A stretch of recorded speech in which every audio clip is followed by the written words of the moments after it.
क्या होगा अगर मैं कहूँ कि हमारी रोजमर्रा की भागदौड़ में हमारे लैपटॉप के कीबोर्ड में या रसोई के किसी साधारण से कोने में एक पूरा का पूरा बिजनेस छिपा है। अरे वाह, ये तो शुरुआत ही बहुत दिलचस्प है। हाँ, मतलब हमारे समाज में अक्सर ये मान लिया जाता है कि आर्थिक आजादी या वित्तीय सफलता के लिए कोई जादुई छड़ी चाहिए या फिर कोई बहुत बड़ी स्टैनफोर्ड वाली डिग्री चाहिए। बिल्कुल, और शायद भारी भरकम बैंक बैलेंस और कोई अमीर इन्वेस्टर भी। वही तो। लेकिन आज की इस विस्तृत चर्चा में, जिसे हम आज का डीप डाइव भी कह सकते हैं, हम क्रिस गुइलेब्यू की मशहूर किताब द मनी ट्री के पन्नों को गहराई से खंगालेंगे। ये किताब सच में पैसे और स्किल्स को लेकर हमारी पूरी पारंपरिक सोच को पलट कर रख देती है। एग्जैक्टली। तो हमारा मिशन आज ये समझना है कि वित्तीय स्वतंत्रता कोई ऐसी चीज नहीं है जो आसमान से टपकती है।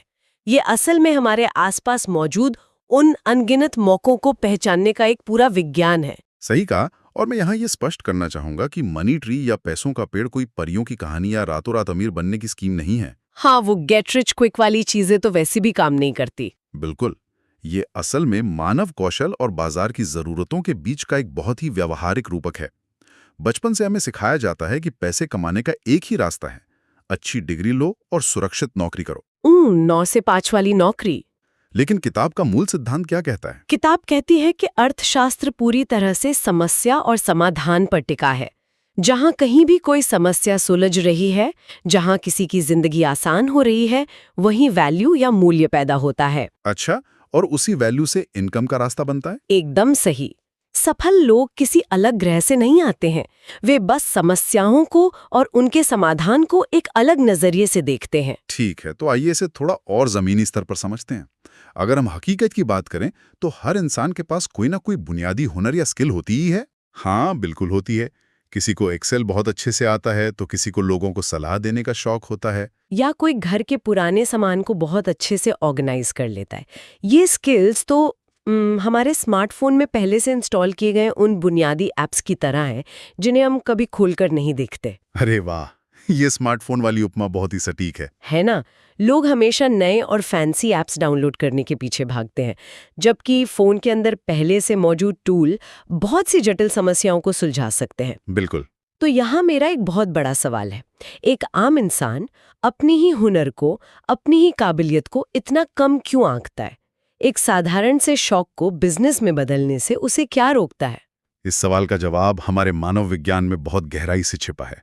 इसे फेमिलियरिटी बायस कहा जाता है। फेमिलियरिटी बायस मतलब पहचानी हुई चीजों का बायस। हाँ, इसे ऐसे समझिए, जब कोई काम किसी व्यक्ति के लिए बाएं हाथ का खेल होता है, जब वो उसे बिना संघर्ष के कर लेता है तो उसका दिमाग उसे एक सिग्नल देता है। कैसा सिग्नल? दिमाग कहता है कि ये काम तो बहुत आसान है, ये तो पूरी दुनिया कर सकती होगी। उस व्यक्ति को अपने ही टैलेंट की कोई इकोनॉमिक वैल्यू नजर नहीं आती। ओह, मैं समझ रही हूँ। मतलब हम अपनी ही खूबियों को हल्के में ले लेते हैं। बिल्कुल। मान लीजिए कोई बहुत तेजी से टाइप कर सकता है या किसी को अलग अलग सॉफ्टवेयर इंस्टॉल करने की अच्छी समझ है, उसके लिए ये आम बात है। हाँ, क्योंकि वो रोज करता है। लेकिन जरा सोचिए किसी ऐसे बुजुर्ग के बारे में जो तकनीक से जूझ रहा है, या किसी छोटे दुकानदार के बारे में जिसके पास समय नहीं है। हाँ, उनके लिए तो ये एक बहुत बड़ी समस्या है। एग्जैक्टली। और जो जानकारी आपके लिए बहुत आम है वो किसी दूसरे के लिए एक बड़ी चुनौती का समाधान हो सकती है। लेकिन किताब में एक व्यक्ति का जिक्र था जिसे केवल अच्छी कॉफी पीने का शौक था। अब दुनिया में करोड़ों लोगों को कॉफी का शौक है। हाँ, ये उदाहरण इस बायस को बहुत अच्छे से तोड़ता है। तो सिर्फ अच्छी कॉफी पीने से कोई बिजनेस कैसे खड़ा कर सकता है? क्या उसने तुरंत कोई बैंक लोन लेकर एक महंगा और आलीशान कैफे खोल लिया था? नहीं, बिल्कुल नहीं। यहीं पर यह किताब सबसे बड़ी गलतफहमी दूर करती है। उसने कोई कैफे नहीं खोला और न ही कोई लोन लिया। सच में? तो फिर उसने बिना पैसे के शुरुआत कैसे की? उसने बाजार में एक बहुत छोटी सी समस्या देखी। उसने देखा कि जो लोग घर पर अच्छी कॉफी पीना चाहते हैं, उन्हें समझ नहीं आता कि कौन सी बीन्स खरीदें या उन्हें कैसे रोस्ट करें। अरे हाँ, बाजार में इतने सारे विकल्प है कि कोई भी कंफ्यूज हो जाए। बिल्कुल। तो उस व्यक्ति ने कोई लाखों का निवेश नहीं किया। उसने मात्र कुछ 100 रुपयों से एक साधारण सी ऑनलाइन गाइड और एक ब्लॉग शुरू किया। अच्छा, मतलब उसने सिर्फ लोगों की इस उलझन को सुलझाया? हाँ, वो सिर्फ जानकारी को एक जगह से दूसरी जगह ले जा रहा था। जब लोग उस गाइड पर भरोसा करने लगे तो उसने एफिलिएट लिंक्स के जरिए कॉफी से जुड़े उत्पाद बेचना शुरू कर दिया। वाओ! तो उसने ये नहीं सोचा कि कॉफी के बारे में तो सबको पता होगा। उसने उस जानकारी को पैक किया और उन तक पहुंचाया जिन्हें उसकी जरूरत थी। एकदम सही। और ये एक परफेक्ट उदाहरण है कि कैसे एक छोटा सा कौशल एक मनी ट्री का पहला बीज बन सकता है। अगर फेमिलियरिटी बायस हमें अपनी स्किल्स की कीमत नहीं समझने देता, तो क्या यही कारण है कि ज्यादातर पढ़े लिखे लोग अपनी एक अकेली नौकरी को ही अपनी पूरी दुनिया मान लेते हैं? बिल्कुल, क्योंकि वो नौकरी उनके लिए परिचित होती है, उसका एक सेट रूटीन होता है और वो बहुत सुरक्षित महसूस होती है। लेकिन एक ही इनकम पर पूरी तरह निर्भर रहना, चाहे वो नौकरी कितनी भी बड़ी क्यों न हो, क्या आज के समय में ये सच में समझदारी है? सच कहूं तो ये आज के दौर का सबसे बड़ा और सबसे खतरनाक वित्तीय भ्रम है। सिंगल इनकम पर निर्भर रहना दरअसल सबसे बड़ा जोखिम है। मतलब अगर हम पिछले कुछ सालों को देखें, मंदी, छटनी या एआई का बढ़ता असर। बिल्कुल, ये सब साबित कर चुके हैं कि पूरी तरह सुरक्षित नौकरी जैसा कुछ नहीं होता। और जब किसी के पास आय का सिर्फ एक साधन होता है तो उसकी मानसिकता सर्वाइवल की हो जाती है। सर्वाइवल मोड, मतलब बस जिंदा रहने की जद्दोजहद। हाँ, वो इंसान लगातार एक अदृश्य खौफ में जीता है कि अगर बॉस नाराज हो गया या नौकरी चली गई तो घर कैसे चलेगा और ईएमआई कैसे भरी जाएगी। इसे अगर मैं भौतिक विज्ञान के नजरिए से देखूं तो एक ही इनकम पर निर्भर रहना बिल्कुल एक ऐसी भारी भरकम मेज के सहारे खड़े होने जैसा है जिसका सिर्फ एक ही मोटा पैर है। अरे वाह, ये उपमा तो बहुत ही सटीक है ना? जब तक वो पैर सलामत है तब तक सब ठीक लगता है, लेकिन अगर उस एक पैर में जरा सी भी दरार आई तो पूरी की पूरी मेज और उस पर रखा सारा सामान सीधे धड़ाम से नीचे गिरेगा। और इसके विपरीत आय के कई साधन होना एक ऐसी मेज की तरह है जिसके 4 या 6 पैर हैं। बिल्कुल, अगर एक पैर टूट भी जाए तो मेज थोड़ा डगमगाएगी जरूर, लेकिन गिरेगी नहीं। बाकी के पैर उसे संभाल लेंगे। एग्जैक्टली। लेकिन यहाँ ज्यादातर लोग एक बहुत बड़ी गलती करते हैं। क्या गलती? जब वो मल्टीपल इनकम या अतिरिक्त आय के बारे में सुनते हैं तो उन्हें लगता है कि इसके लिए कोई बहुत बड़ा सेटअप चाहिए। और ये एक बहुत बड़ा सवाल भी है। जब कोई इंसान 10 घंटे की थका देने वाली शिफ्ट के बाद भारी ट्रैफिक से जूझकर घर लौटता है तो उसके पास नई स्किल सीखने की ऊर्जा ही कहाँ बचती है? ये एक बहुत ही जमीनी और जायज सवाल है और ज्यादातर लोग ठीक इसी मोड़ पर आके हार मान लेते हैं। तो क्या ये मल्टीपल इनकम का आइडिया सिर्फ उन लोगों के लिए है जिनके पास पहले से बहुत खाली समय और पैसा है? नहीं, किताब इसका बहुत तार्किक समाधान देती है। इसका रहस्य माइक्रो स्टेप्स या बहुत ही छोटे कदमों में छिपा है। मतलब कोई बड़ा रिस्क लेने की जरूरत नहीं है? बिल्कुल नहीं। अपनी मौजूदा नौकरी छोड़कर रातों रात बिजनेस शुरू करना बेवकूफी है। अतिरिक्त आय का मतलब हफ्ते के 40 एक्स्ट्रा घंटे काम करना नहीं है। तो फिर इसे मैनेज कैसे किया जाए? ये वीकेंड पर सिर्फ 2 घंटे निकालकर फ्रीलांसिंग करने या रोज सुबह ऑफिस जाने से पहले आधा घंटा अपनी डिजाइनिंग स्किल पर काम करने से शुरू होता है। मतलब दिन के सिर्फ 30 मिनट? हाँ, यहाँ सबसे महत्वपूर्ण बात यह है कि ये अतिरिक्त आय शुरुआत में शायद बहुत छोटी हो, शायद महीने के केवल कुछ हजार रुपए, लेकिन इसका मनोवैज्ञानिक असर बहुत विशाल होता है। तो क्या इसका मतलब ये है कि वो थोड़ा सा पैसा बैंक बैलेंस से ज्यादा इंसान के दिमाग पर असर डालता है? एग्जैक्टली।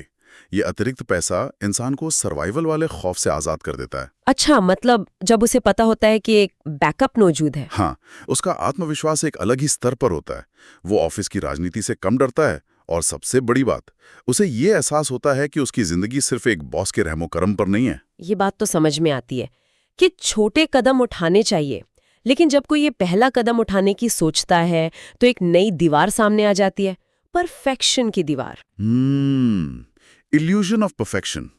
ये वास्तव में टालमटोल या प्रोक्रेस्टिनेशन का ही एक बहुत चालाक रूप है। हाँ, मतलब ऐसा क्यों होता है कि लोग तब तक कोई सर्विस लॉन्च नहीं करना चाहते जब तक उनके पास एक शानदार लोगो या परफेक्ट बिजनेस प्लान ना हो? क्योंकि लोग सोचते हैं कि वैल्यू पैदा करने के लिए प्रोडक्ट का एकदम फ्लॉलेस या त्रुटिहीन होना जरूरी है, लेकिन बाजार का नियम कुछ और ही कहता है। बाजार का नियम क्या है? ग्राहक को आपके चमकदार लोगो या महंगे ऑफिस से कोई मतलब नहीं होता, उसे सिर्फ अपनी समस्या के समाधान से मतलब है। मतलब अगर उसका काम आसान हो रहा है तो वो खुश है? बिल्कुल।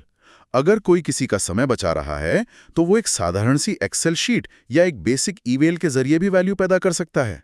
हर सफल इंसान ने कभी ना कभी एक कच्चे और अधूरे विचार के साथ ही शुरुआत की थी। ये तो रात के घने अंधेरे में हाईवे पर गाड़ी चलाने जैसा है। अच्छा, ये कैसे? थोड़ा विस्तार से बताएंगी? हाँ, जब आप रात में गाड़ी चलाते हैं तो आपको हेडलाइट से सिर्फ 100 मीटर आगे का रास्ता ही दिखाई देता है।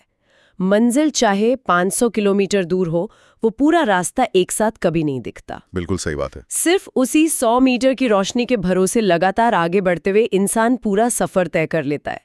बिजनेस शुरू करना भी ऐसा ही है। आपको पहले दिन पूरा प्लान पता होने की जरूरत नहीं है। क्या बात है, ये उपमा बहुत ही गहरी है। आपको बस पहला कदम उठाने भर की रोशनी चाहिए। लेकिन अगर उस पहले 100 मीटर के सफर में ही कोई बड़ा गड्ढा आ जाए तो? मेरा मतलब है, अगर कोई अपनी पहली कोशिश में ही बुरी तरह फेल हो जाए तो? और यहीं पर हम एक बहुत ही चुनौतीपूर्ण मनोवैज्ञानिक स्थिति का सामना करते हैं, असफलता का डर। और ये डर सिर्फ एक भावना नहीं है। तो ये क्या है? ये हमारे दिमाग की एक न्यूरोलॉजिकल प्रतिक्रिया है।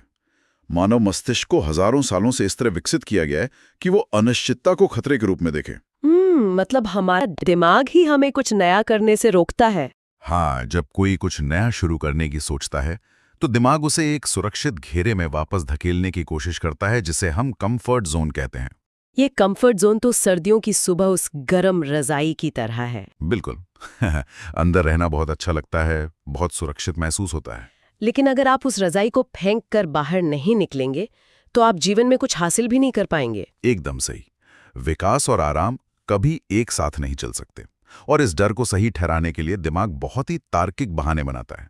जैसे कि अभी सही समय नहीं है, या बाजार बहुत खराब है। हाँ, या सबसे बड़ा बहाना कि अगर मैं फेल हो गया तो लोग क्या कहेंगे।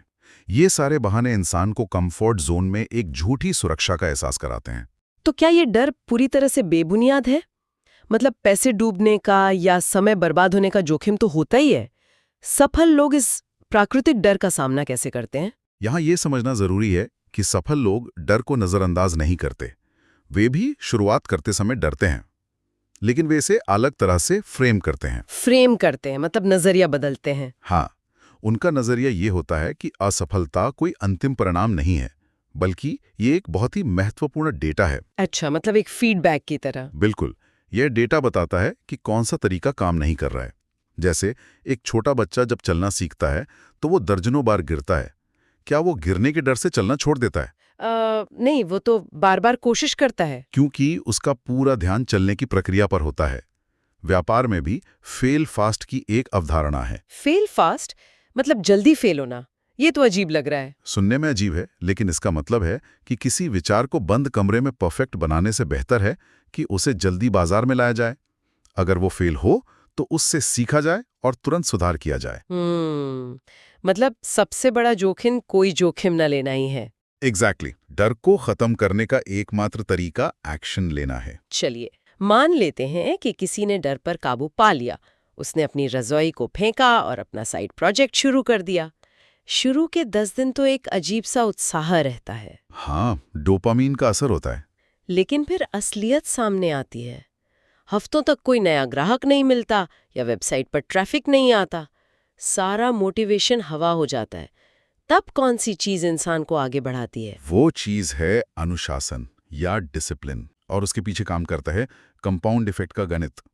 मोटिवेशन बहुत अविश्वसनीय होता है। हाँ, क्योंकि मोटिवेशन रोज तो नहीं रहता। बिल्कुल। जब नया काम शुरू होता है तो डोपामीन रिलीज होता है, मजा आता है। लेकिन जब काम रूटीन बन जाता है तो डोपामीन गिर जाता है। और यहीं लोग हार मान लेते हैं। हाँ, मनोविज्ञान में इसे वैली ऑफ डिसअपॉइंटमेंट या निराशा की घाटी कहा जाता है। यहाँ इंसान मेहनत कर रहा होता है लेकिन परिणाम शून्य दिखते हैं। तो कोई इस निराशा की घाटी से बाहर कैसे निकले?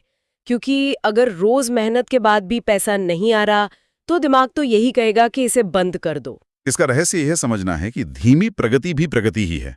परिणाम तुरंत इसलिए नहीं दिखते क्योंकि वे सतह के नीचे कंपाउंड हो रहे होते हैं। जैसे जब हम जमीन में कोई बीज बोते हैं। बिल्कुल।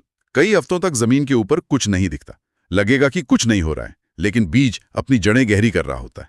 तो मतलब रोज थोड़ा थोड़ा सुधार करना है। हाँ, अगर कोई व्यक्ति रोज केवल 1% का सुधार करता है तो शुरुआत में कोई बड़ा बदलाव नहीं दिखेगा, लेकिन कुछ सालों के निरंतर अनुशासन के बाद ग्रोथ एक्सपोनेंशियल हो जाती है। अनुशासन का मतलब तो यही हुआ कि जब काम करने का मन न भी हो तब भी काम करना। एकदम सही।